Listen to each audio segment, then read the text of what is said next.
Kudos to Burkina Faso, Niger, Guinea, Mali. You can see that since these four countries stopped the so-called evil US aid, European aid, which they call aids, which are not aids. These are indirect bribes of which they give their taxpayers money to these African countries and they are looting these African countries on daily basis. You can see that since these countries stop this aid, stop borrowing money from IMF and World Bank, their countries are working, their countries are flourishing. And kudos to the US for cutting the US aid because it's now driving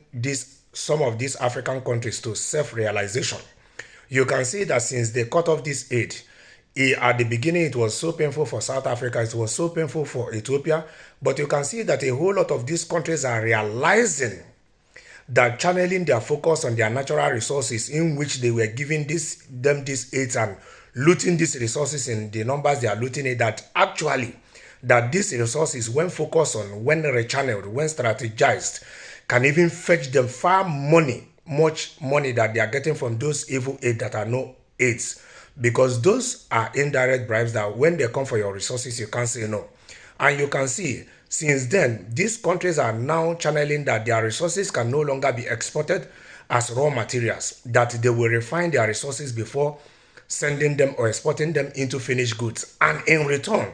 this will affect a whole lot of jobs in the West that African natural resources has been providing in the West, and it will create jobs in the shores of Africa. So it's a nice one. Even I hope that moving forward, not just US, Europe and other countries will cut their aid to Africa so that our African countries, our leaders can rechannel themselves, reposition themselves, and discover more of what we have that can generate us millions or trillions to channel into the development of Africa.